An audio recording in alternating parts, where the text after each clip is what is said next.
এবং দুশ্চিন্তা দূর হয়ে যাক। এই দুনিয়াতে মানুষের যত পেরেশানি, মানে যত কষ্ট, দুঃখ, দুর্দশা, এর অন্যতম প্রধান কারণ হচ্ছে টেনশন। কারণ কি? টেনশন। কিসের টেনশন? রিজিকের টেনশন, চাকরির টেনশন, ব্যবসার টেনশন, আহাল পরিবারের টেনশন, স্ত্রী সন্তান, ভবিষ্যতে কি করব। দুনিয়ার টেনশনই তো বেশি, যদিও টেনশন থাকার দরকার ছিল পরকালের বেশি। দুনিয়ার টেনশন এবং পরকালের টেনশন সব দূর হয়ে যাবে যদি কেউ বেশি বেশি দরুদ পাঠ করে। এটা হাদিস থেকে বললাম। আর গোনা, আমল নামায় যে গোনাগুলো আছে এগুলোও মিটে যাবে যদি কেউ বেশি বেশি দরুদ পাঠ করে। একজন সাহাবী রাসূল সাল্লাল্লাহু আলাইহি ওয়াসাল্লামকে বলেছিলেন, ইয়া রাসূলুল্লাহ, আমি আমার দোয়ার মধ্যে কতটুকু দরুদ পড়ব? আমি কি 4 ভাগের 1 ভাগ দরুদ পড়ব? নবীজি বলেছেন সাল্লাল্লাহু আলাইহি ওয়াসাল্লাম, তুমি পড়তে পারো, চাইলে আরও বাড়াতে পারো, বাড়ালে তোমার জন্য উত্তম। ইয়া রাসূলুল্লাহ, আমি কি তাহলে 3 ভাগের 1 ভাগ দরুদ পড়ব আর 2 ভাগ দোয়া করব? নবীজি বললেন, করতে পারো, বাড়ালে তোমার জন্য উত্তম। ইয়া রাসূলুল্লাহ, আমি কি তাহলে অর্ধেক দরুদ পড়ব আর অর্ধেক দোয়া করব? নবীজি বলছেন, বাড়ালে উত্তম, চাইলে করতে পারো। ইয়া রাসূলুল্লাহ, আমি কি তাহলে সারা আমার পুরো দোয়াটাই শুধু দরুদই পড়ব আপনার উপরে? তখন নবী সাল্লাল্লাহু আলাইহি ওয়াসাল্লাম বললেন, যদি তুমি এটা করতে পারো তাহলে তোমার কোনো গুনাহও থাকবে না, কোনো দুশ্চিন্তাও থাকবে না। তো যদি দেখেন যে দরুদ পড়তে পড়তে পড়তে দোয়ার সময় চলে গেছে, এতে আবার মানে মন খুঁতখুত করার কিছু নাই, বরং আপনি সবচেয়ে বেশি লাভবান হয়েছে। আরেকটা আমল আছে যে আমলটা করতে থাকলে দোয়াগুলো এর মধ্যে চলে আসে এবং আপনি দোয়া করে যেটা হাসিল করবেন ওই আমল দিয়ে তার চেয়ে বেশি হাসিল করে ফেলবেন ইনশাআল্লাহ। সেটা হচ্ছে কোরআন তেলাওয়াত করা। কোরআন তেলাওয়াত করা, এই কয়েকটা আমল কালকে খুব খাস করে খেয়াল রাখতে হবে ইনশাআল্লাহ। জুমার রাতের তো ফজিলত আমরা জানি, বললাম প্রথমে। রাত যেহেতু হয়ে গেছে, আজকে কিয়ামুল লাইল না করে কেউ ঘুমাবো না ইনশাআল্লাহ। তো আজকে আমি জাস্ট একটা সূরা নিয়ে কথা বলতে যাচ্ছি আপনাদের সাথে, শুধু একটা ছোট্ট সূরা। ইনশাআল্লাহ অন্য কোনো দিন আরও বিষয়ভিত্তিক আলোচনা হবে। এই সূরাটা হচ্ছে সূরা কাফিরুন। কোন সূরা? সূরা কাফ। সবাই জানি না সূরাটা? কিছু বিষয় আছে এই সূরার মধ্যে যেগুলো আমরা অনেকে জানি কিন্তু বুঝতে পারছি না। ওইটা বোঝানোর জন্য আমি একটু পুরাতন আলোচনা নতুন করে করার চেষ্টা করছি আর কি। তার আগে একটা ফজিলত বলি যে সূরা কাফিরুন যে ব্যক্তি রাতের বেলা তেলাওয়াত করবে, ঘুমানোর আগে তেলাওয়াত করবে আর কি, আল্লাহ রাব্বুল আলামিন তাকে শিরকের পাপ থেকে হেফাজত করবেন। মনে রাখবেন যে জাহান্নামে যাবে সবচেয়ে বেশি মানুষ শিরকের পাপের কারণে। কোন পাপের কারণে? শিরকের পাপের কারণে। এবং শিরকের পাপ এমন পাপ যেই পাপটা আল্লাহ রাব্বুল আলামিন ক্ষমা করেন না, ওই অবস্থায় মারা গেলে ক্ষমা করেন না। কিন্তু তওবা করলে, জীবদ্দশায় তওবা করলে ইনশাল্লাহ মাফ হতে পারে, অবশ্যই হতে পারে। কিন্তু ওই শিরকের পাপ নিয়ে কেউ যদি মারা যায়, আল্লাহ রাব্বুল আলামিন এই পাপটাকে ক্ষমা করবেন না। এটা সূরা নিসার মধ্যে অনেকবার বলা হয়েছে, ইন্নাল্লাহা লা ইয়াগফিরু আন ইউশরাকা বিহি ওয়া ইয়াগফিরু মা দুনা যালিকা লিমান ইয়াশা। নিশ্চয় আল্লাহ রাব্বুল আলামিন শিরকের গুনাহকে মাফ করেন না, কিন্তু অন্য যে কোনো বড় গুনাহ হোক আল্লাহ পাক যাকে ইচ্ছা মাফ করতে পারেন, যাকে ইচ্ছা আল্লাহ মাফ করতে পারেন। এখন এই শিরকের পাপ থেকে বাঁচাবে কোন সূরা? সূরা কাফিরুন। রাতের বেলা তেলাওয়াত করতে হবে অন্তত একবার। রাতের আরও অনেক আমল আছে, এটা তো আপনারা জানেনই। অন্তত পক্ষে এই আমলগুলো করবেন। সূরা ফালাক, নাস, ইখলাস এগুলো পড়বেন। শেষ রাতে মোনাজাত করবেন, 2 রাকাত নফল হলেও পড়ার চেষ্টা করবেন। আল্লাহ পাক সবাইকে তৌফিক দান করেন। আর ঘুমানোর আগে সূরা বাকারার শেষের 2টা আয়াত পড়বেন বা 3টা আয়াত পড়বেন। সারা রাতের ইবাদতের নেকি হয়ে যাবে ইনশাআল্লাহ। 33 বার সুবহানাল্লাহ পড়বেন, 33 বার আলহামদুলিল্লাহ পড়বেন, 34 বার আল্লাহু আকবার পড়বেন। এছাড়াও তো আছে আল্লাহুম্মা বিইসমিকা আমুতু আহইয়া। এছাড়াও আরও অনেক দোয়া আছে, কয়েকটা বললাম। সূরা মুলক তেলাওয়াত করতে পারেন যদি সময় হয়, এবং করা উচিত, কারণ সূরা মুলকের তেলাওয়াত কবরের আযাব থেকে বাঁচাবে ইনশাআল্লাহ। এগুলো আমল করবেন। আমলটা বাড়ানোর চেষ্টা করতে হবে এই কারণে যে যার আমল বেশি তার মধ্যে নূর বেশি, আল্লাহ পাকের মারিফত বেশি, তার মধ্যে দ্বীনের ফিকিরও বেশি থাকবে এবং তার দোয়াও বেশি কবুল হবে ইনশাআল্লাহ। সে আল্লাহকে পাবে, কাছে পাবে।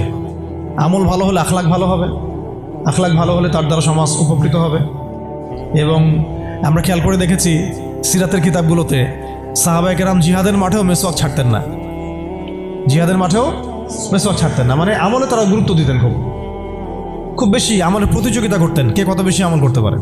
একজন সাহাবী খুঁটির সাথে নিজেকে বেঁধে রাখছিলেন যে ঘুম আসে, নামাজ পড়তে পড়তে ঘুম আসে, খুঁটির মধ্যে বেঁধে রেখেছেন নিজেকে, এটা ঘুমে পড়ে না যান। তো পরে নবী সাল্লাল্লাহু আলাইহি ওয়াসাল্লাম বললেন যে এত মানে অতিরিক্ত কষ্ট না করতে বললেন। আল্লাহ পাক তো সবসময় তোমার ইবাদত কবুল করতে পারেন, নিজের উপর এহসান করো, নিজের শরীরের হক আদায় করো। একজন সাহাবী তো এমন আমল শুরু করেছিলেন যে স্ত্রীর প্রতি তাকানোই বন্ধ করে দিয়েছেন এক সময়, হ্যাঁ তাই না? পরে স্ত্রী এসে অভিযোগ করছে আমাকে তো আমার স্বামী দেখেই না। তখন নবী সাল্লাল্লাহু আলাইহি ওয়াসাল্লাম ডেকে বললেন যে দেখো, স্ত্রীর হক আছে তোমার উপরে, তার হক আদায় করো, সেটাও সুন্নাত, এটাও ইবাদত। তো এইভাবে সাহাবায়েরা আমলের প্রতিযোগিতা করতে। তো আমাদেরকে আমলের মধ্যে ব্যালেন্স করতে হবে, আমলে ব্যালেন্স করতে হবে, মানে একদিকে ঝুঁকে যাওয়া না, সব আমলগুলো যেন আমার আমলের মধ্যে থাকে, এটা ব্যালেন্স করতে হবে। শুধু তসবি দানা নিয়ে পড়ে থাকবো, জিহাদের কথা বলবো না, এটাও আবার না। আবার শুধু জিহাদের কথাই বলবো, দিন কায়েমের কথাই বলবো, নিজের ইবাদত আমল ঠিক থাকবে না, এমনও না। মানে সব কিছু ব্যালেন্স থাকতে হবে, আকীদা, আমল, সুন্নাহর ইত্তেবা সব ব্যালেন্স থাকবে। সবচেয়ে জরুরি দুটো বিষয়ে আমরা মাথায় রাখবো, একটা হলো ইবাদত, একটা হচ্ছে দিন কায়েম। একটা হলো ইবাদত, একটা হলো দিন কায়েম। ইবাদত তো ব্যক্তিগত ব্যাপার, এটা জীবনের প্রত্যেকটা ক্ষেত্রে ইবাদত থাকবে, আর দিন কায়েম করতে হবে জীবনের প্রতিটা ক্ষেত্রেই, শুধুমাত্র ব্যক্তিগত জীবনে, ইবাদত বন্দেগীর জীবনে না, আমার অর্থনীতি, ব্যবসা বাণিজ্য, আমার সংস্কৃতি, শিক্ষা এবং রাজনীতির মধ্যেও। আল্লাহ পাক তৌফিক এনায়েত করেন। তো এখন যেটা বলতে চাচ্ছিলাম যে একদিন আপনারা তো সিরাত মোটামুটি পড়েছেন, সিরাত মানে রাসূল সাল্লাল্লাহু আলাইহি ওয়াসাল্লামের জীবনী তো মোটামুটি পড়েছেন আমি আশা করি। যদি না পড়ে থাকেন অবশ্যই পড়বেন, ঠিক আছে? প্রথমে শুরু করবেন তো কোরআন তেলাওয়াত থেকে। কোরআন তেলাওয়াত শিখতে শিখতে সিরাতটা পড়ে ফেলবেন। সিরাতটা আগে পড়া থাকলে আপনি কোরআন হাদিসের অর্থ যখন পড়তে শুরু করবেন তখন বুঝতে পারবেন যে কোন আয়াত কোন প্রেক্ষাপটে, কোন হাদিস কোন প্রেক্ষাপটে নাজিল হয়েছে। আপনার মাথায় পুরো 23 বছরের একটা ফ্রেম থাকবে, এইটা খুব জরুরি। তাহলে আপনি বুঝতে পারবেন যে কীভাবে দিন প্রতিষ্ঠা করতে হবে এবং কীভাবে নবী সাল্লাল্লাহু আলাইহি ওয়াসাল্লাম করেছেন, তার উপর দিয়ে কী অতিবাহিত হয়েছে, সাহাবীদের উপর দিয়ে কী অতিবাহিত হয়েছে, এটা আমাদের মাথায় থাকবে। এবং কোন প্রেক্ষাপটে তারা কীভাবে রিয়্যাক্ট করেছেন ওইটা আমাদের মাথায় থাকবে। সিরাতটা আমি পড়ার জন্য খুব বেশি জোর দিই। আরেকটা বিষয় বলতে চাই যে এই সিরাতের প্রথম যে 13 বছর এটা ছিল মাক্কি জীবন। কোন জীবন? মানে মক্কায় নবী সাল্লাল্লাহু আলাইহি ওয়াসাল্লাম দাওয়াত দিচ্ছেন। তো মক্কার পরিবেশটা কেমন? মক্কার পরিবেশটা হচ্ছে আবু জেহেলদের শাসন চলতেছে। কাদের শাসন? আবু জেহেলের শাসন চলছে, আবু লাহাবের শাসন চলছে, উতবা সাহেবা এদের কর্তৃত্ব চলছে।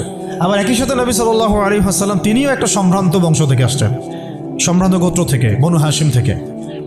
তো তার গোত্রের মর্যাদা অনেক বেশি, ঠিক আছে? আর এদিকে বনু মাখজুম, বনু এই তাইম, বনু তাই, বনু আদি, আরও অনেক গোত্র আছে। তো তারাও কিন্তু মোটামুটি প্রভাবশালী। তো রাজনৈতিক যে ক্ষমতাটা, মক্কার রাজনৈতিক যে ক্ষমতাটা, এটা আছে ওই সময় Abu Jahl, Abu Lahab, Utba সাহেবা এদের হাতে। এবং ওদের একটা পার্লামেন্ট ছিল, ওর নাম ছিল দারুন নাদওয়া। কী নাম ছিল? দারুন নাদওয়া। তারা আল্লাহকে বিশ্বাস করতো, একটু ভালো করে বোঝার চেষ্টা করেন। তারা আল্লাহ পাককে বিশ্বাস করতো, আল্লাহ বলে একজন আছে, এটা তারা আকীদা ঠিক রাখতো। এমনকি আল্লাহ পাক সৃষ্টিকর্তা, আল্লাহ পাক রিজিক দাতা, আল্লাহ সন্তান দাতা, এটাও তারা বিশ্বাস করতো। কারা বিশ্বাস করতো? Abu Jahl, Abu Lahab, Utba সাহেবা, তারাও বিশ্বাস করতো। তাহলে কিসে বিশ্বাস করতো না? তারা তাওহীদে রুবুবিয়াত বিশ্বাস করতো, কিন্তু উলুহিয়াত, আসমা ও সিফাতে বিশ্বাস করতো না। মানে আল্লাহ পাকেরই যে বিধান মানতে হবে, আল্লাহ পাকেরই যে দাসত্ব করতে হবে এবং মৃত্যুর পর জবাবদিহিতা আছে, এই বিষয়গুলোতে তারা বিশ্বাসী ছিল না। এখন প্রথম 3 বছর নবী সাল্লাল্লাহু আলাইহি ওয়াসাল্লাম গোপনে দাওয়াত দিয়েছেন। কত বছর? প্রথম 3 বছর। আর চতুর্থ বছর থেকে প্রকাশ্যে দাওয়াত শুরু হয়েছে। মক্কার কত বছর মোট? 13 বছর। এই সময় তো ইসলামী রাষ্ট্র কায়েম হয় নাই, হয়েছে? দাওয়াত হয়েছে, খালি দাওয়াত। কোন পরিবেশে দাওয়াত? বলুন, আবু জেহেলের যে রাজত্ব, ওর মধ্যে দাওয়াত হয়েছে। মনে করেন যে আপনি এখন আছেন মোদির রাজত্বে, মনে করেন। তো ওই রকম একটা পরিবেশে যদি ইসলাম আসে, ওইটা একটা মক্কার মিসাল হইতে পারে, যে ওইটা একটা মক্কার মতো পরিবেশ। ওইখানে আপনি দাওয়াত, সবাই অমুসলিম, সবাই মূর্তি পূজারী, সবাই মুশরিক, ওখানে আপনি ইসলামের দাওয়াত দিচ্ছেন। পরিস্থিতি কত কঠিন! কঠিন না সহজ? অনেক কঠিন। শুধু যে শিরক আছে তা না, ওই সমাজে সুদও আছে। কি আছে ওই সময়? সুদ আছে। ওই সমাজের মধ্যে জেনা আছে, ওই সময় ব্যভিচার আছে, ওই সময় মাদক দ্রব্য আছে, মেয়েদের অবমাননা আছে, কন্যা সন্তানকে জীবন্ত দাফন করা হয়, তারপরে জুয়া আছে, মারামারি, হানাহানি, কাটাকাটি, গোত্রে গোত্রে দ্বন্দ্ব, এগুলো একটা সমাজের মধ্যে। একটু চিন্তা করেন, কল্পনা করেন, আপনার এই এলাকায় কি এমন? আপনার এলাকা কি এমন না? কিন্তু ওই বিষয়গুলোর কিছু কিছু বিষয় তো অবশ্যই এখনও আছেই, বরং এমন কিছু বিষয় আছে যেগুলো আগের চেয়ে বেশি আছে। না, আইয়ামে জাহিলিয়াতের যে কথাটা বলছি, আইয়ামে জাহিলিয়াতে কিন্তু সমকামিতা ছিল না এত বেশি। আপনার পুরো বাংলাদেশে এখন সমকামিতা আইয়ামে জাহিলিয়াতে যে বেশি। ওই আইয়ামে জাহিলিয়াতে আপনার ট্রান্সজেন্ডার ছিল না, আপনার বাংলাদেশে আছে এখন। আইয়ামে জাহিলিয়াতে ছিল না, এগুলো ছিল আইয়ামে জাহিলিয়াতে ছিল না। প্রযুক্তির এত উৎকর্ষ ছিল না যেটা দিয়ে এরকম বোম টোম ফেলে পারমাণবিক বোম দিয়ে মানুষকে মেরে ফেলা যায়, ছিল। মানে অনেক ব্যাপার আমি আপনাকে দেখাতে পারবো যেগুলো আইয়ামে জাহিলিয়াতের চাইতে এখন অনেক বেশি আছে শয়তানি। কিন্তু কিছু কিছু বিষয় ছিল যেগুলো আবার আইয়ামে জাহিলিয়াতে ছিল না। এক কথায় আমরা এটা বলতে পারি যে নবী সাল্লাল্লাহু আলাইহি ওয়াসাল্লাম যখন নবী হয়ে এসেছেন তখন 23 বছরের মধ্যে তিনি আইয়ামে জাহিলিয়াতকে কবর দিয়ে গেছেন। কিন্তু যখন থেকে আবার খোলাফায়ে রাশেদা শাসন চলে গেছে, ইসলামী খেলাফতগুলো আস্তে আস্তে আস্তে আস্তে অ্যাবলিশ হয়ে গেছে, তখন আবার নতুন করে জাহিলিয়াতগুলো এই সমাজে, শুধু সমাজে না, সমাজে, রাষ্ট্রে, বিশ্বের বুকে একেবারে একদম ঢুকে গেছে না, মানে একদম শেকড় গেড়ে ফেলছে। এখন সময় হচ্ছে ওই আবার নতুন শেকড় গাড়া জাহালাতগুলোকে উপড়ে ফেলার, এইটা সময় এখন। এই জন্য পরিস্থিতিটা বুঝতে হবে যে নবী সাল্লাল্লাহু আলাইহি ওয়াসাল্লাম কোন জায়গায় দাওয়াতের কাজ করছিলেন। চোখ বন্ধ করে চিন্তা করেন যে একটা সমাজের মধ্যে খালি মূর্তি, সবাই মূর্তি পূজা করে, সবাই সুদ খায়, ধরেন সবাই বেশিরভাগই দেখা যায় জেনা করে, মেয়েদের তেমন কোনো বৈবাহিক অধিকার নাই, সম্পত্তির অধিকার নাই, বাচ্চাকে কবর দিয়ে দিচ্ছে জীবন্ত, মদ খাচ্ছে মানুষ, জুয়া খেলতেছে, মারামারি করছে, ইত্যাদি ইত্যাদি ইত্যাদি। এরকম একটা অবস্থায় রাসূলুল্লাহ সাল্লাল্লাহু আলাইহি ওয়াসাল্লাম ইসলামের দাওয়াত দেওয়া শুরু করলেন। দাওয়াত দিতে দিতে প্রথম 3 বছর তিনি গোপনে দাওয়াত দিয়েছেন, গোপনে গোপনে গোপনে দাওয়াত দিয়েছেন। ওই সময় কিন্তু তৈরি হয়েছে আবু বকর রাদিয়াল্লাহু আনহু, ওসমান রাদিয়াল্লাহু আনহু, আলী ইবনে আবি তালেব, যায়েদ ইবনে হারসা, এই সাহাবায়ে কেরাম তৈরি হয়েছেন ওই সময়। আব্দুল্লাহ বিন মাসউদ, বিলাল ইবনে রাবাহ, এই সাহাবায়ে কেরাম তৈরি হয়েছেন কিন্তু ওই প্রথম 3-4 বছরে। এরপর যখন প্রকাশ্যে দাওয়াত দেওয়া শুরু করলেন, যখন ওমর এবং হামজা রাদিয়াল্লাহু আনহু তাদের মতো সাহাবীর ইসলাম কবুল করলেন, প্রকাশ্যে দাওয়াত শুরু হলো, তখন হকার বাতিলের দ্বন্দ্ব শুরু হলো। মানে সত্য নিয়ে আপনি যখন মাঠে নামবেন তখনই মিথ্যার সাথে দ্বন্দ্ব শুরু। এটার নিয়ম, চিরায়ত নিয়ম। ব্যাস Abu Jahl, Abu Lahab, Utba, সাহেবারা তো খেপে গেল। এখন এমন কোনো পথ পদ্ধতি নাই যেটা তারা অ্যাপ্লাই করে নাই। প্রথমে আঘাত করলো এভাবে, আরে ওর কথা শোনার দরকার নাই, সে তো মাজনুন, ব্যক্তিগত আক্রমণ। খেয়াল করে দেখবেন এখনও আপনি বাংলাদেশে দাওয়াতের কাজ শুরু করেন, সবার আগে আপনি শয়তানদের পক্ষ থেকে, মানে মানুষ এবং জিন শয়তান উভয়, দুটোর কথাই বলতেছি, শয়তানদের পক্ষ থেকে সবার আগে বাধা পাবেন, আপনার ব্যক্তি নিয়ে সবার আগে আক্রমণ করা হবে। আগে ব্যক্তিগত জীবনে আক্রমণ করা হবে, আগে আপনাকে রাষ্ট্রীয় নির্যাতনের শিকার করা হবে না, ওটা পরে আসবে, শেষে আসবে। আগে ব্যক্তি থেকে, তারপর পরিবার থেকে, সমাজ থেকে, ধর্মনেতা থেকে, তারপর রাষ্ট্র থেকে, এইভাবে বাধা আসে আর কি। তা রাসূল সাল্লাল্লাহু আলাইহি ওয়াসাল্লামকে প্রথমে বলা হচ্ছিল যে মজনুন, নাউজুবিল্লাহ মিন যালিক, সাহের, জাদুঘর, নাউজুবিল্লাহ, ফারিকুল জামাত বিভক্ত করতেছে, নাউজুবিল্লাহ। তারপরে বলা হচ্ছে আর কি বলেন, শায়ের, কবি, আর এরকম প্রায় 8-10টা কথা বলা হচ্ছিল, 8-10টার মতো কটাক্ষ করা হচ্ছিল প্রথম 3 বছরে। কিন্তু তেমন কোনো শারীরিক নির্যাতন করা হচ্ছিল না প্রথমে, আগে এভাবে ব্যক্তিকেন্দ্রিক আক্রমণ করা হচ্ছে। এরপর আল্লাহ পাক জবাব দিচ্ছেন, কোরআন নাজিল হচ্ছে, প্রত্যেকটার অ্যান্সার আসতেছে কোরআনে, তাই না?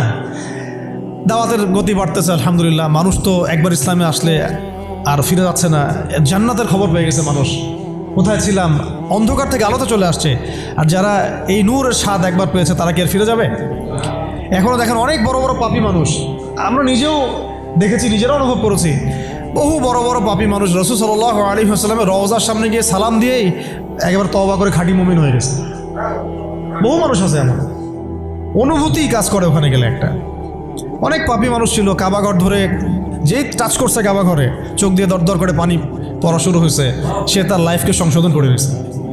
আর সেখানে তো সাহাবীরা রাসূলের কাছে যাচ্ছেন, তার দরবারে বসছেন, হাতে হাত রেখে বায়াত করতেছেন, তাকে তার পা ধুয়ে দিচ্ছেন, তাকে ওযু করাই দিচ্ছেন, সারাদিন তারা রাসূল সাল্লাল্লাহু আলাইহি ওয়াসাল্লামের সাথেই আছে। কত বড় সৌভাগ্যের বিষয়।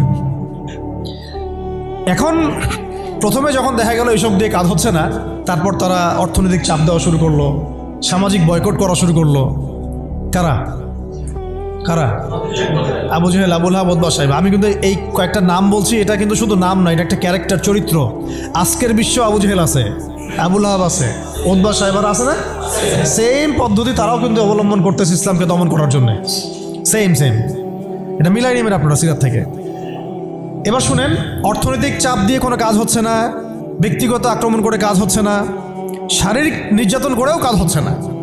সাহাবীদেরকে মেরে ফেলা হচ্ছে, সুমাইয়া রাদিয়াল্লাহু আনহাকে মেরে ফেলা হয়েছে না, শহীদ করা হয়েছে। তারপরে ইয়াসির রাদিয়াল্লাহু আনহুকে শহীদ করা হয়েছে মক্কায়। এরকম সাহাবীদেরকে নির্মম নির্যাতন করা হচ্ছে। বেলাল রাদিয়াল্লাহু আনহুকে পিটানো হচ্ছে, উসমান রাদিয়াল্লাহু আনহুকে পর্যন্ত মারা হয়েছে, আবু বকর রাদিয়াল্লাহু আনহুকে উতবা মেরেছে একদিন, লাআনাহুল্লাহ। এখন শারীরিক নির্যাতন করে কোনো কাজ হচ্ছে না, ঈমান থেকে সরানো যাচ্ছে না, অর্থনৈতিক বয়কট করে কাজ হচ্ছে না। 3 বছর বয়কট করে দিল বনু হাশেমকে, মনে আছে আপনাদের? গাছের ছালপাতা খেয়ে তারা থাকলেন শিয়াবে আবু তলেবে। 3 বছর বয়কট, সমাজ থেকে বয়কট, গালিগালাজ করে কোনো কাজ হচ্ছে না, এমনকি জীবন কেড়ে নিয়েও, জান নিয়েও কোনো কাজ হচ্ছে না। এই আন্দোলন, এই লা ইলাহা ইল্লাল্লাহ মুহাম্মাদুর রাসূলুল্লাহ বিপ্লবী কালিমাকে থামানো যাচ্ছে না। কোন পরিবেশে? আমাদের মতো অনুকূল পরিবেশে না, মনে করেন ভারতের মতো প্রতিকূল পরিবেশে। মনে করেন, বোঝানোর জন্য বললাম যে একটা গভর্নমেন্ট আছে, সে চরমভাবে ইসলাম বিদ্বেষী, সে তার গুন্ডাবন্ডা দিয়ে মুসলিমদেরকে পিটাচ্ছে আর মারতেছে এখন যেখানে সেখানে, দেখতেছেন না? রাষ্ট্রীয়ভাবে মুসলিম দমন হচ্ছে। একটা তো হলো রাষ্ট্রীয়ভাবে না, মানে অরাজনৈতিকভাবে কেউ ইসলামের বিরোধিতা করতেছে, সেটা আলাদা ব্যাপার। একটা হচ্ছে রাষ্ট্রীয়ভাবে ইসলামকে দমন করা হচ্ছে। কোথায়? ভারতে, সবাই জানি। তো রাষ্ট্রীয়ভাবে দেখেন আজকে ধ্বংসস্তূপে পরিণত করা হলো, বৈশ্বিকভাবে।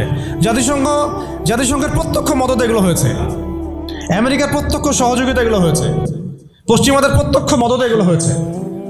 এখন কথা হচ্ছে, আপনাকে পরিস্থিতিটা বুঝতে হবে যে আবু জেহেল, আবু লাহাবদের অবস্থা কেমন ছিল, ওই সমাজটার অবস্থা কেমন ছিল। প্রতিকূল পরিবেশে দাওয়াতের কাজ করা হচ্ছে, তারা একটার পর একটা অস্ত্র প্রয়োগ করছে, কিন্তু কোনো অবস্থাতেই মুসলমানদেরকে থামানো যাচ্ছে না। তাদের সংখ্যা কি বাড়ছে না কমছে? মুসলিমদের সংখ্যা বাড়ছে না কমছে? আবার বলেন, মুসলিমদের সংখ্যা কি বাড়ছে না কমছে? বাড়ছে আর বাড়ছে আর বাড়ছে, দিন দিন বাড়ছে। কত নির্যাতন হচ্ছে, শারীরিকভাবে মারা হচ্ছে, অর্থনৈতিক নিষেধাজ্ঞা দেওয়া হচ্ছে, সমাজ থেকে বয়কট করা হচ্ছে, তারপর সম্পত্তি থেকে বঞ্চিত করা হচ্ছে, বাবা ছেলেকে তাড়াই দিচ্ছে, মা ছেলেকে তাড়াই দিচ্ছে। কি একটা অবস্থা! অবস্থা কি ভাবতে পারছেন কেমন জটিল অবস্থা? এত কিছু করেও যখন কোনো কাজ হলো না, তখন Abu Jahl, Abu Lahab, Utba সাহেবারা একটা নতুন ফর্মুলা নিয়ে আসলো।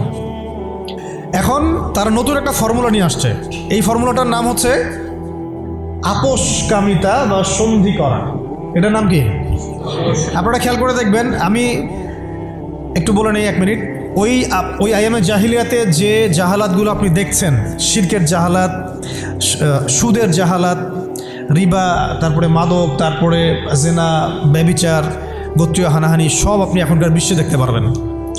এবং ওই দারুন নাদওয়া যেটা ছিল কাফেরদের পার্লামেন্ট, এইটার মতো করে কাজ করতেছে এখন সারা বিশ্বে জাতিসংঘ। ইউরিদুনা, তারা কি চায়? আল্লাহ পাক বলেছেন ইউরিদুনা লিইউতফিউ নূর আল্লাহ। তারা চায় আল্লাহ পাকের নূর, মানে আল্লাহর যে আলো, মানে ইসলাম, এই দ্বীন ইসলাম, এটাকে মুখের ফুৎকারে নিভাই ফেলতে চায় তারা। কিন্তু আল্লাহ পাক বলেছেন আল্লাহু ইউতিম্মু নূরাহ, কিন্তু আল্লাহ পাক তার নূরকে প্রজ্বলিত করবেন। ওয়ালাউ কারিহাল কাফিরুন ওয়া ফি আয়াতিন উখরা ওয়ালাউ কারিহাল মুশরিকুন। সূরা তাওবায় আছে, সূরা সফে আছে। এক জায়গায় বলা হচ্ছে যদিও কাফেররা এটা পছন্দ করবে না, আর একবার বলা হচ্ছে মুশরিকরা এটা পছন্দ করবে না। ওদের এজেন্ডা এটা স্পষ্ট। এই same agenda Abu Jahl, Abu Lahab, Utba সাহেবারও ছিল, কিন্তু তারাও কিন্তু পারে নাই। পারছে? এত কিছু করেও তারা পারে নাই।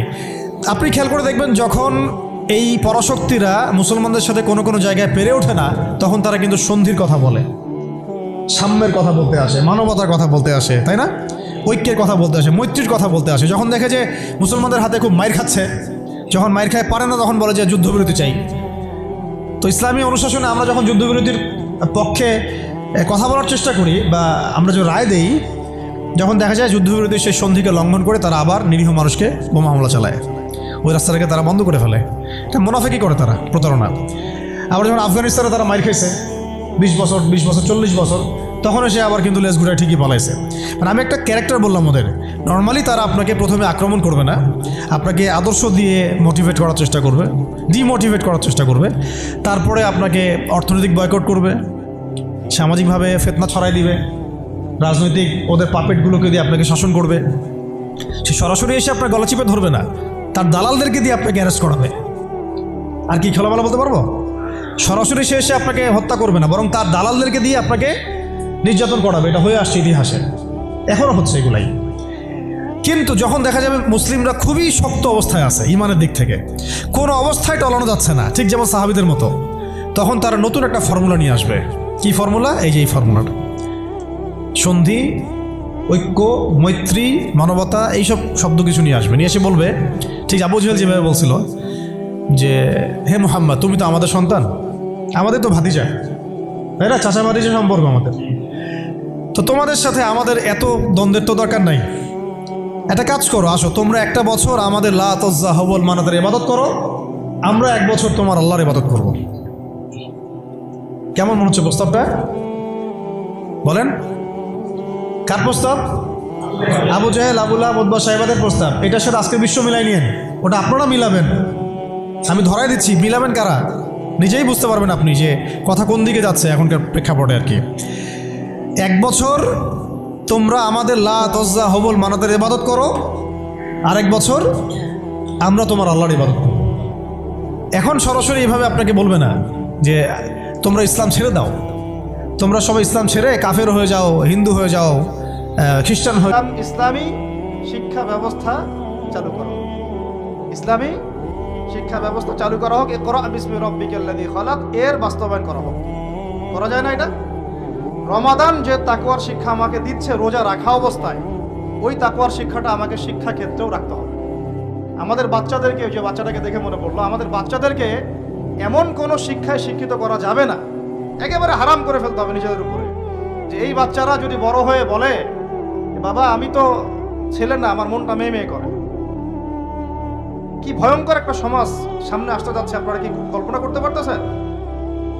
এটা জাস্ট একটা টোকা দিয়ে দেখলো মুমিনদের ইমানের কি অবস্থা।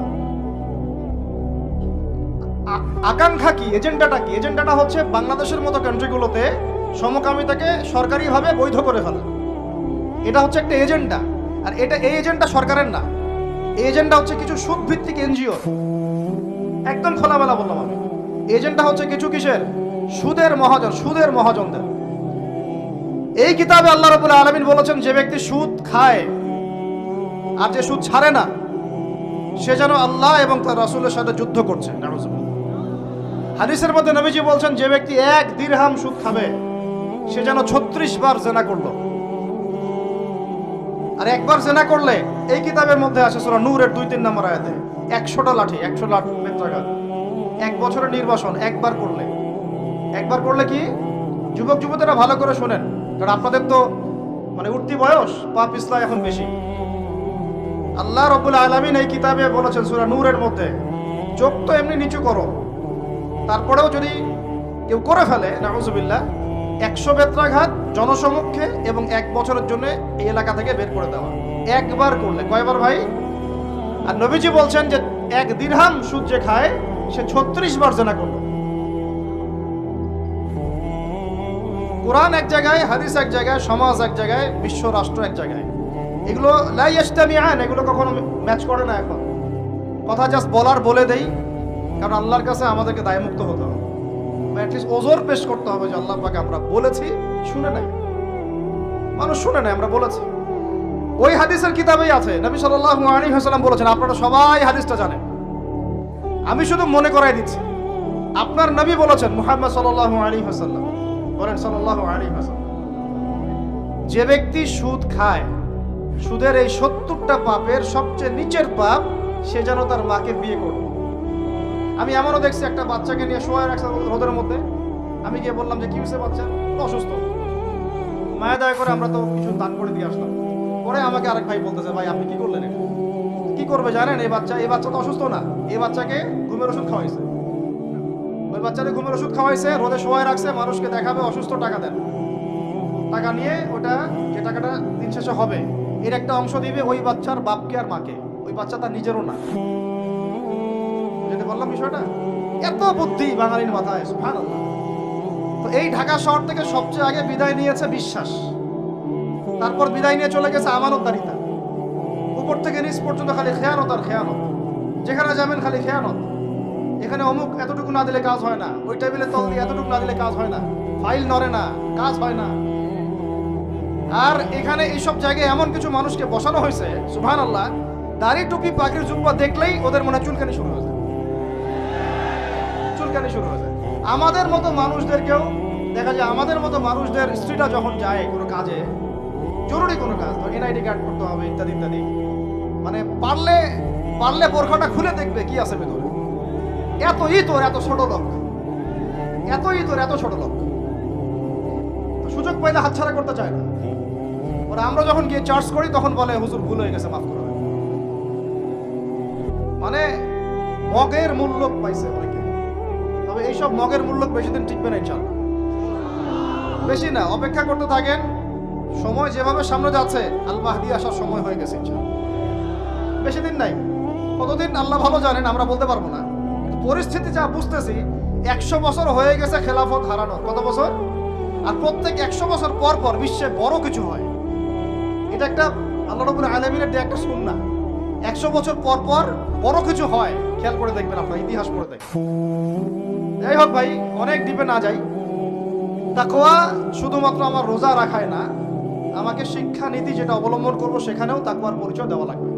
এমন শিক্ষা শিখবো না যে শিক্ষা আমাকে আল্লাহ থেকে দূরে সরায়, নবী থেকে দূরে সরায়। এখানেই কথা বলতে গিয়ে এখানে চলে আসছিলাম যে ভাই, আল্লাহর ওয়াস্তে রোজা রেখে আমরা কেউ সুদ না খাই, রাজি আছেন তো ইনশাআল্লাহ?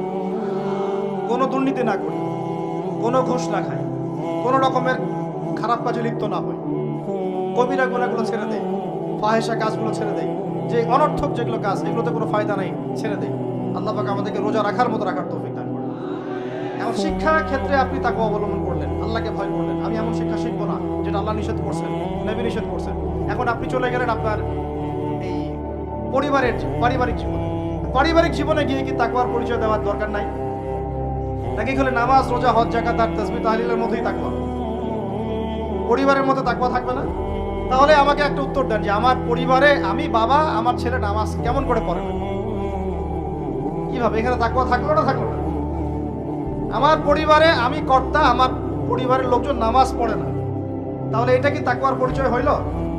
আমার পরিবারে আমি তাহাজ্জুদ গুজার, আর নাউজুবিল্লাহ আমার বোন আমার মেয়ে বেপরদায় বাইরে চলে, তাকওয়ার পরিচয় হইল? আমার পরিবারে আমি কর্তা, নামাজ পড়ি, রোজা রাখি, মাশাআল্লাহ হজ করছি, আমি মাশাআল্লাহ যাকাতও দেই, উমরাও করি বছর বছর, কিন্তু আমার পরিবারে হারাম টাকা ঢুকতেছে, এটা কি তাকওয়া হইল? আমার পরিবারে সুদ ঢুকতেছে, তাকওয়া হইল?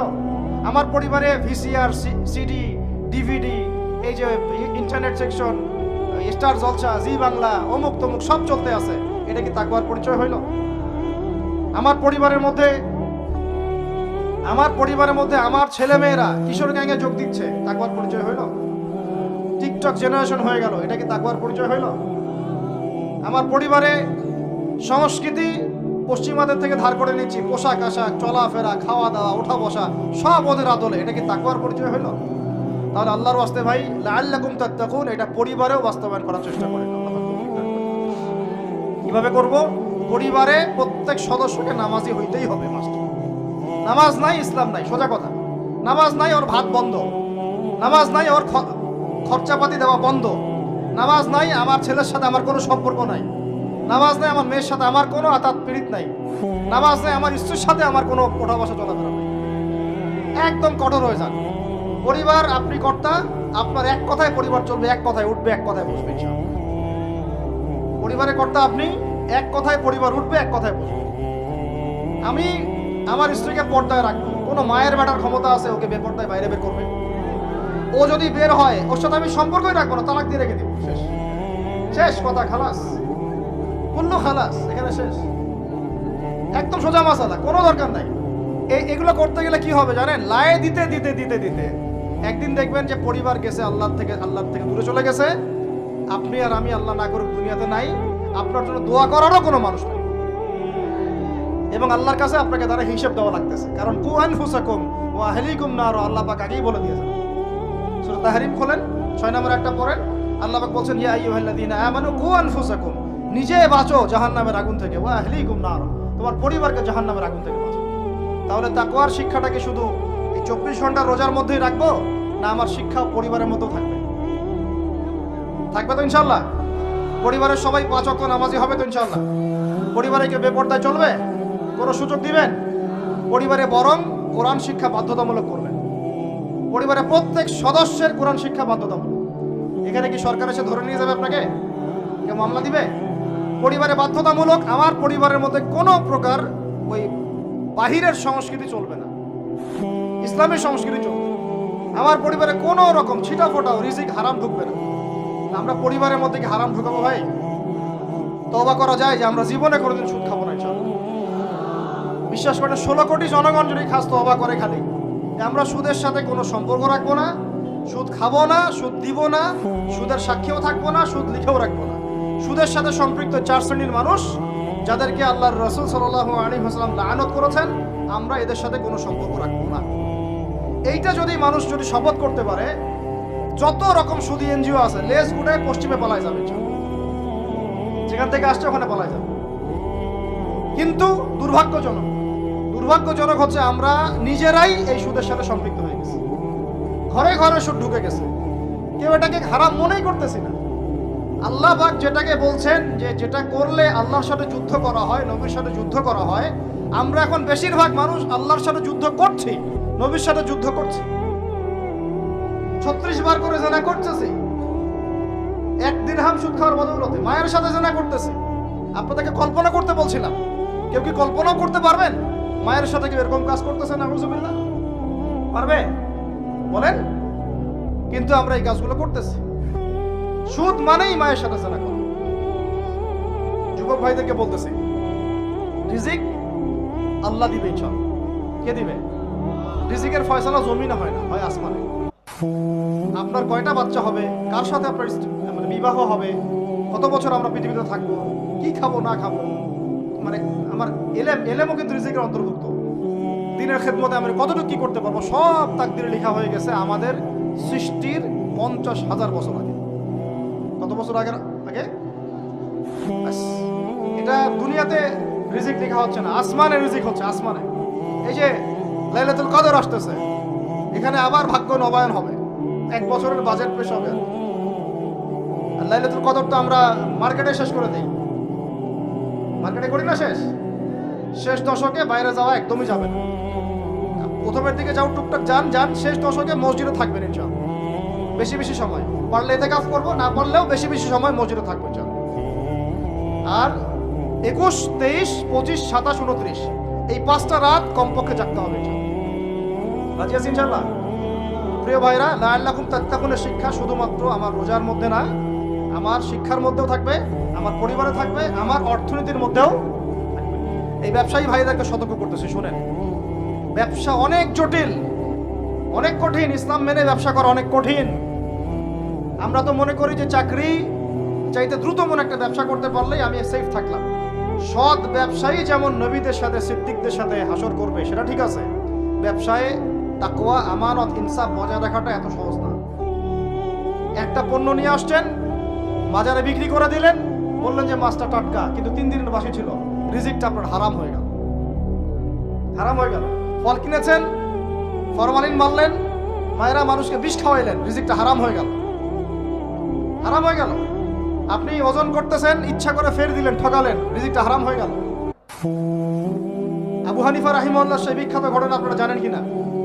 একটা কাপড়ের মধ্যে খুদ আছে, এটা সন্দেহ হয়েছিল, সবগুলো কাপড়ই তিনি বেচারা সেল করে দিয়েছেন, রাখেনি নাই, ওটা দিয়ে ক্ষতিপূরণ দিয়ে দিয়েছেন মানুষকে। কে জানে ওই টাকা আবার কোথায় চলে গেল। ওইটার জন্য যদি আমার ইবাদত কবুল না হয়, তাদের চিন্তা এমন ছিল। চিন্তা করেন, ব্যবসায়ী ভাইরা কিন্তু আরো বড় ক্ষতির মধ্যে আছেন। যদি মাপে কম দেন, রিজিক হারাম হয়ে যাবে। আল্লাহর কসম করে যদি মিথ্যা কসম করে পণ্য বিক্রি করেন, রিজিক হারাম হয়ে যাবে। যদি সুদি লোন নিয়ে ব্যবসা করেন, রিজিক হারাম হয়ে যাবে। সুদি লোন নিয়ে ব্যবসা করলে রিজিক হারাম হয়ে যাবে। তারপরে যদি মার্কেটে কৃত্রিম সিন্ডিকেট তৈরি করেন, রিজিক হারাম হয়ে যাবে। মার্কেটে একটা প্রাইস আছে ফিক্স করা, এই প্রাইসটাকে সিন্ডিকেট করে বাড়ায় দিলেন, রিজিক হারাম হয়ে যাবে। ইচ্ছা করে ফরমালিন মিশাইছেন, হারাম হয়ে গেল। মাপে কম দিলেন, হারাম হয়ে গেল। আল্লাহর নামে মিথ্যা কসম করলেন, হারাম হয়ে গেল। শুধু তাই না, এই ব্যবসায়ীদের, অসাধু ব্যবসায়ীদের কারণে আল্লাহর পক্ষ থেকে ওই জাতির উপর একটা আযাব নেমে আসে। এই আযাবের নাম হচ্ছে দুর্ভিক্ষ। কি আযাব বলেন? দিন দিন আস্তে আস্তে ওইদিকে যাবে, যদি না আমরা সংশোধন হই। আল্লাহ পাক আমাদেরকে সংশোধিত হওয়ার তৌফিক দান করেন। মানে অর্থনৈতিক জীবনে আমার ওই চেতনা থাকা চাই যে আল্লাহ আমাকে দেখছেন, আল্লাহ আমাকে, আমি মাপে কম দিতে পারবো না, কারণ আল্লাহ আমাকে দেখছেন। আমি সুদের টাকাটা নিতে পারবো না, পকেটে ঢুকাইতে পারবো না, কারণ বলেন আল্লাহ আমাকে দেখছেন। আমি মানুষকে মিথ্যা কথা বলে এইটা পণ্য বিক্রি করতে পারবো না, কারণ আল্লাহ আমাকে দেখছেন। বাস এই কনসিয়াসনেসটা মানুষের মধ্যে ঢুকানোর জন্যই আল্লাহ পাক এই রমজানের সওমটাকে ফরজ করেছেন। আমি কি বুঝাতে পারতেছি ভাই? আচ্ছা, শেষ করে দিচ্ছি, আর লম্বা করবো না বেশি, আর দুটো চারটা পয়েন্ট আলোচনা করে শেষ করি। শুনেন, এবার কয়টা দিক বললাম? ব্যক্তি জীবনে তাকওয়া বজায় রাখবো, বলি আমিন। শিক্ষা জীবনে তার তাকওয়া বজায় রাখবো, বলি আমিন। পারিবারিক জীবনে আমি আমার তাকওয়া ধরে রাখবো ইনশাআল্লাহ, বলি আমিন। অর্থনৈতিক জীবনে আমরা তাকওয়া ধরে রাখবো ইনশাআল্লাহ, বলি আমিন। আমাদের আরেকটা জীবন আছে সাংস্কৃতিক জীবন। কি জীবন? এখানে পুরা সব ইহুদি খ্রিস্টান আর মুশরিকদের সংস্কৃতি দিয়ে আমরা এখন চলতেছি। একটু আমার কথা মন খারাপ করে না, আজকের পর থেকে দাড়িতে হাত লাগাবো না। কেন লাগাবেন না? এটা যদি আপনি এভাবে ছিলে ফেলেন, মনে রাখবেন এটা নবীর সুন্নতকে আপনি জবাই করতেছেন। কি করতেছেন? করবেন না আপনি। এর জন্য আপনার রিজিক বন্ধ হয়ে যাবে না, রিজিক আরো বাড়বে ইনশাআল্লাহ। রিজিক আপনার বস দেয় না, রিজিক আপনার চাকরি ক্ষেত্রের বস দেয় না, রিজিক আপনার ওই এমডি স্যার দেয় না। ওই এমডি স্যারের মতো কোটি কোটি এমডি স্যারকে খাওয়ান আল্লাহ পাক। কথা বুঝতে পারেন না?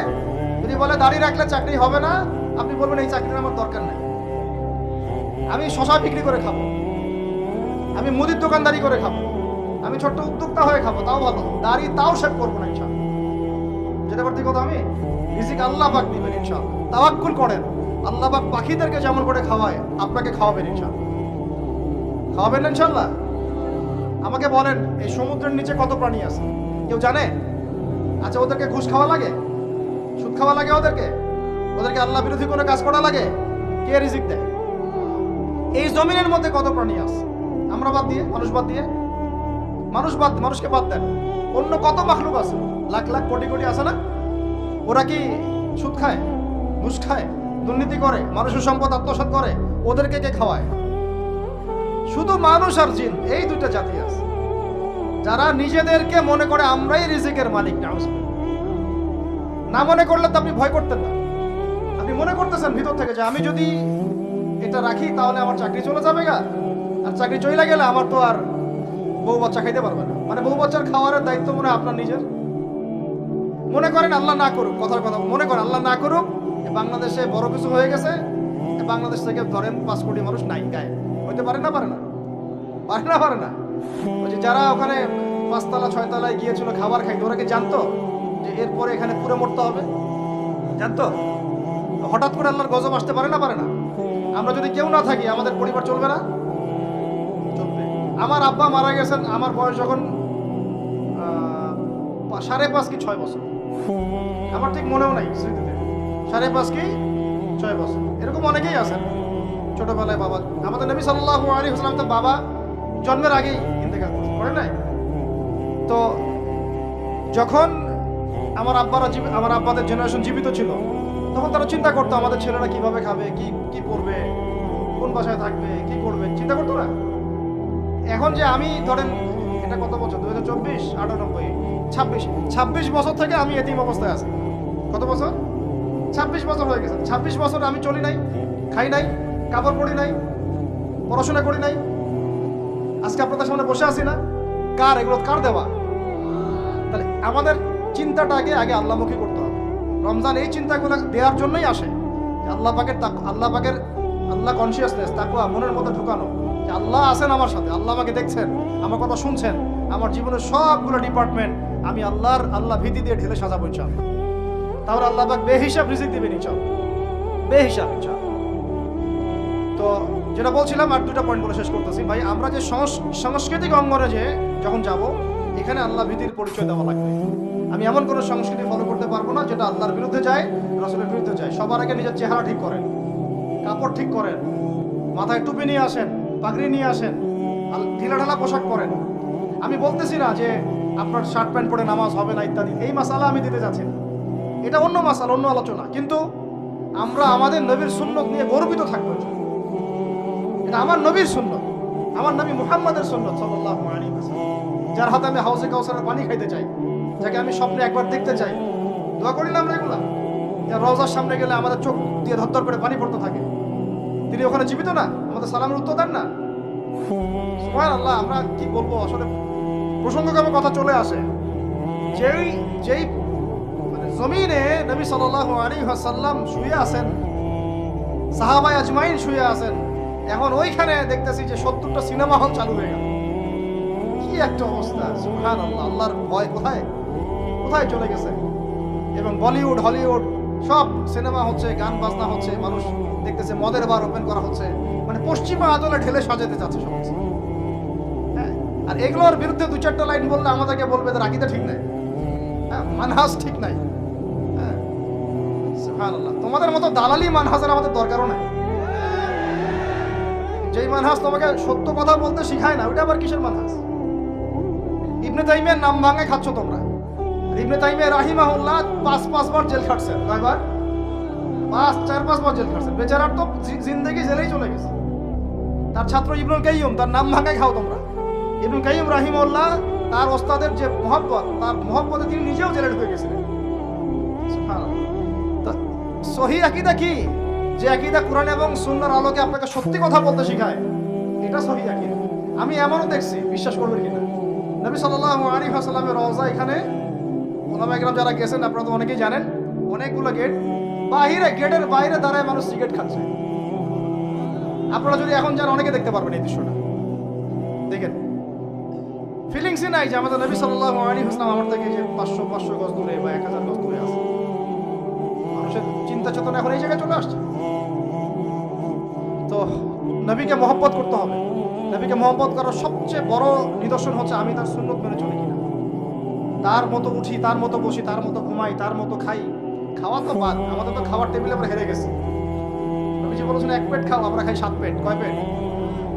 আমরা খাওয়ার টেবিলে হেরে গেছি। আমার ওস্তাদ একটা কথা বলেন, যে মুসলমান খাবার টেবিলেই হেরে যেতে পারে, এরা কোশ্চিন গেল জিহাদের মাঠে জিততে পারবে না।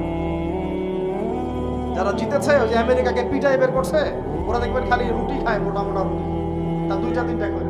তাবলীগের সময়তে দেখেন নাই আপনারা, 2টা করে রুটি খায়, সারাদিনে 2-3টা রুটির বেশি কিছু খায় না। ওদের ফিগার ফিটনেস আমাদের চেয়ে এত বেশি ভালো, আমার মতো 10টা ছেলেকে একাই সময় দিতে পারবে, এত ভালো। সপ্তাহে 1 দিন খালি রাইস খায়, তাও শুক্রবারে। এটা দেখছি আমরা তাবলীগে। তাদের দ্বারা ইসলামের যে খেদমত হয়েছে, আমাদের দ্বারা হয়েছে? খাওয়ার টেবিলে আমরা হেরে গেছি। খাবার ঠিক করেন। রমজান মাসে বেশি বেশি খাবেন না, গপ গপ করে খাবেন না। সাহারিতে পরিমিত খাবেন, কিন্তু পুষ্টিকর খাবার খাবেন। ইফতারে আবার 7 পেট খেয়ে তারাবির নামাজে ঘুমায় যান। লিমিটেড খাবেন, কিন্তু পুষ্টিকর খাবার খাবেন। আর এখনকার খাবারের যে মান, এগুলো যত কম খাওয়া যায় ততই ভালো। আমার খুব মন চায় যে সব দেশি পণ্যের একটা বিজনেস শুরু করি। আমি নিয়ত করছি, আল্লাহ পাক তৌফিক দান করুন। মানে আমরা চাচ্ছি ব্যবসা করতে, এবং অনেক তরুণ উদ্যোক্তা আছে আমাদের ভাইরা, তাদের থেকে আমরা একটা সমন্বয় চাচ্ছি। আর সব দেশি পণ্যগুলো যদি একটা সুন্দরভাবে পাওয়া যায় এক জায়গায়, আমাদের জন্য খুব ভালো হয়। ফ্রেশ খাবার খেতে পারেন। এখন কোথায় ফ্রেশ খাবার পাবেন? চালে ভেজাল, মাছে ভেজাল। গোশত খাচ্ছেন আপনি, গরুর গোশত, ওইখানেও ভেজাল। খাইলে ক্যান্সার হবে, খাইলে ক্যান্সার হবে। একটা ডাব কিনতে যাচ্ছেন ঢাকা শহরে, ডাব, ওই ডাবের পানি সে আগেই বের করে রেখে দিয়েছে। কি অবস্থা চিন্তা করছেন? প্রতারণা দিয়ে ভরে গেছে পুরো, উপর থেকে নিচ পর্যন্ত খালি প্রতারণা প্রতারণা। এত ইনোভেটিভ বুদ্ধি মানুষের মাথায়। বিশ্বাস হারাই গেছে শহর থেকে, প্রতারণা হারাই গেছে, প্রতারণা উঠে, মানে আমানত উঠে গেছে, প্রতারণা দিয়ে ভর্তি হয়ে গেছে। স্তরে স্তরে আমরা এইভাবে একে অপরকে ঠকাচ্ছি। কে কাকে ঠকাবো এটাকে আমি ক্রেডিট মনে করি। আর পরিচয় হয়ে গেছে আমাদের এরকম, ভাই কি নাম, কি করেন? আমার নাম অমুক। ওই যে দেখতেছেন 10তলা বিল্ডিংটা, ওইটা আমার, এটাই পরিচয়। কি নাম আপনার, কি করেন, পেশা কি? ওই যে অমুক জায়গায় সোসাইটি আছে, ওই সোসাইটিতে একটা ফ্ল্যাট আছে আমার, এটা পরিচয়, এটাই পরিচয়। আর আপনাদেরকে ওই হাদিসটা শোনাই দিই, লোক সামলাতে পারতেছেন। নবী সাল্লাল্লাহু আলাইহি ওয়াসাল্লাম বলেছেন, একটা হাদিসে আল্লাহর নবীকে জিবরাইল আলাইহিস সালাম এসে 4টা প্রশ্ন করেছেন, 4টা উত্তর দিয়েছেন। শেষেরটাতে তিনি বলেছেন, কিয়ামত কবে হবে আমি জানি না, বাল মাসউলু আনহা বিআলামা মিনাস সাইল। প্রথমে ছিল ইসলাম কাকে বলে, ঈমান কাকে বলে, ইহসান কাকে বলে। তারপরে প্রশ্ন করেছেন কিয়ামত কবে হবে, তিনি বলছেন আমি জানি না। মান মাসউলু আনহা বিআলামি মিনাস সাইল, প্রশ্নকারী উত্তরদাতা চেয়ে বেশি জানে না, বা আমাদের দুজনের কেউই জানে না এক্স্যাক্টলি কোন ডেটে কিয়ামত হবে। পঞ্চম প্রশ্ন তিনি করছেন আরেকবার, যে ফাখবিরনি আন আমারাতিহা, তাহলে কিছু মানে আলামত বলে দেন, কিয়ামতের কি বলে দেন, কিছু নিদর্শন বা আলামত বলে দেন। নবী সাল্লাল্লাহু আলাইহি ওয়াসাল্লাম এমন দুইটা আলামত বলেছেন যার সাথে বর্তমান বিশ্বের প্রত্যেকটা বড় বড় শহর মিলে যাবে, প্রত্যেকটা বড় বড় শহর, এমনকি আমাদের ঢাকাও। নবীজি বলছেন, শুনেন সাল্লাল্লাহু আলাইহি ওয়াসাল্লাম, তিনি বলছেন আনতালিদা লামাতু রাব্বাতুহা, যখন দেখবা যে দাসী তার মনিবকে জন্ম দিচ্ছে, দাসী তার মনিবকে জন্ম দিচ্ছে। অনেক ব্যাখ্যা হয়, ওলামায়ে কেরামের একটা ব্যাখ্যা পড়া সবক শোনাই দিচ্ছি। ওলামায়ে কেরামের একটা সবক হচ্ছে আনতালিদা লামাতু রাব্বাতুহা, দাসী তার মনিবকে জন্ম দিচ্ছে মানে শেষ জামানায় সত্য হবে মিথ্যা, মিথ্যা হবে সত্য, ন্যায় হবে অন্যায়, অন্যায় হবে ন্যায়, হক হবে বাতিল, বাতিল হবে হক। মানে আমানতদার তাকে বলবে খেয়ানতকারী, খেয়ানতকারীকে বলবে আমানতদার, মানে উল্টায় যাবে মানদণ্ডটা। এটা হচ্ছে দাসী মনিবকে জন্ম দিচ্ছে, কারণ আসলে দাসী মনিবকে জন্ম দেয় না। আরেক শ্রেণীর ওলামায়ে কেরাম তারা বলেছেন যে এর অর্থ হচ্ছে এমন যে পিতা মাতার সাথে দাস দাসীর মতো আচরণ করা, এটা একটা ব্যাখ্যা। এরপরে দেখেন এই আলামতটা মিলে যায় নাই আমাদের সোসাইটির সাথে, সমাজের সাথে, বিশ্বের সাথে, মানদণ্ড উল্টাই গেছে না। আরেকটা যেটা, এটা আপনার সামনে চোখ খুলে দিন। দ্বিতীয়টা তিনি বলছেন ওয়ান তারাল হুফাতাল আওরাতাল আলাতা রিয়া শাই ইয়াতাতাওয়ালুনা ফিল বুনিয়ান, যখন তোমরা দেখবে, ঢাকাবাসী শুনেন, যখন তোমরা দেখবা সমাজের নগ্ন পদের, মানে স্যান্ডেল কেনার টাকা ছিল না, একদমই ভোগা টাকা, স্যান্ডেল কেনার টাকা, তাহলে কত মানে নিচেতে চিন্তা করেন, নগ্ন পদের নগ্ন দেহের, মানে দেহে কাপড় পরার টাকা ছিল না, অর্থ ছিল, সামর্থ্য ছিল না, এবং রাখাল ছিল, রিয়াশাই পশুপালন করতো রাখাল। এরা ইয়াতাতাওয়ালুনা ফিল বুনিয়ান, এরা উঁচু উঁচু বিল্ডিং নির্মাণ করবে না, বরং উঁচু উঁচু বিল্ডিং নির্মাণের প্রতিযোগিতা করবে। বুঝতে পারি না। কিয়ামতের অন্যতম একটা নিদর্শন হচ্ছে যাদের পায়ে স্যান্ডেল ছিল না, গায়ে কি ছিল না, কাপড় ছিল না, রিয়াশাই রাখাল শ্রেণীর মানুষ ছিল, এরকম নিম্ন শ্রেণীর মানুষেরা উঁচু উঁচু বিল্ডিং নির্মাণের কি করবে, প্রতিযোগিতা। আপনার 10 আমার 15, আপনার 15 আমার 16, আপনার 4টা ফ্ল্যাট আমার 5টা, আপনার 2টা বাড়ি আমার গুলশান বনানী বাড়ি ধারা এগুলো মিলে 4টা 5টা বাড়ি। ইয়াতাতাওয়ালুনা ফিল বুনিয়ান, কিন্তু শুরুতে দেখবেন এদের পায়ে কিছুই ছিল না, স্যান্ডেলও ছিল না, গায়ে কাপড়ও ছিল না।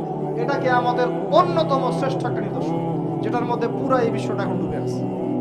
আমি একটা প্রশ্ন করি, এখন আপনাদেরকে উত্তর দেন দেখি, কিভাবে হালাল পথে এরকম শ্রেণীর মানুষেরা এত উঁচু উঁচু বিল্ডিং নির্মাণের প্রতিযোগিতা করতে পারে? কিভাবে সম্ভব, কিভাবে সম্ভব বলেন? আপনি দুজন কি এখন 50 তলা বিল্ডিং নির্মাণের প্রতিযোগিতা করতে পারবেন এখন এই অবস্থায়?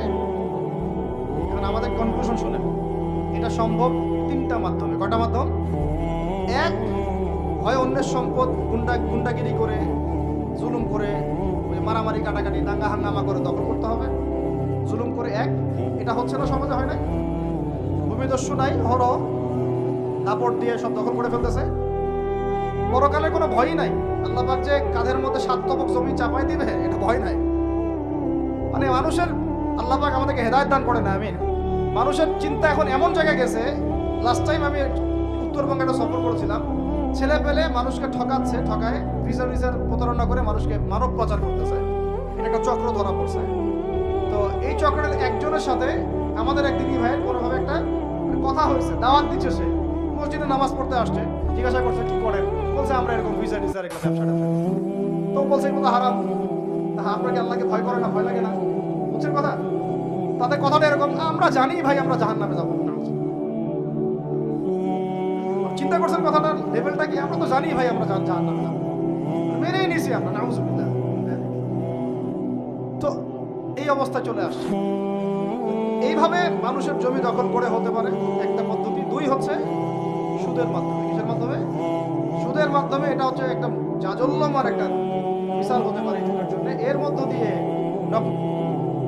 প্রত্যেকটা বড় বড় বিল্ডিং এর পিছনের ইটের পিছনে প্লাস্টারের পিছনে একেবারে রডের পিছনে সুদ আছে আর সুদ আছে। এমনকি আমি ধরেন যে একটা জায়গায় ভাড়া থাকি, ফ্ল্যাট নিয়ে একটা ভাড়া থাকি, ওই ভাড়া তো আমাকে দিতে হচ্ছে না। ওই ভাড়া হয়তো দেখা যাবে ফ্ল্যাট মালিকরা যারা আছে ওরা নিয়ে ওদের সুদের লোন শোধ করতে। এটা সেই যুগ হয়ে গেল যে আমি সুদ থেকে বাঁচতে চাচ্ছি, কিন্তু কোনো না কোনোভাবে আমিও জড়াই যাচ্ছি। বুঝতে পারতেছেন? আপনি খাচ্ছেন না, কিন্তু আপনাকে আপনার রিজিককে পুঁজি করে আপনি সমর্থন করতেছেন, বা আপনাকে করতে হচ্ছে, বাধ্য হয়ে যাচ্ছেন আপনি। আরেকটা ওয়ে হতে পারে, সেটা হলো একটা কি হতে পারে বলেন, আমি তো একটা বলে দিলাম, একটা বললাম অন্যায় দুর্নীতির মাধ্যমে, একটা হচ্ছে কি সুদের মাধ্যমে, একটা হচ্ছে জুলুমের মাধ্যমে। কিসের মাধ্যমে? জুলুমের মাধ্যমে অন্যের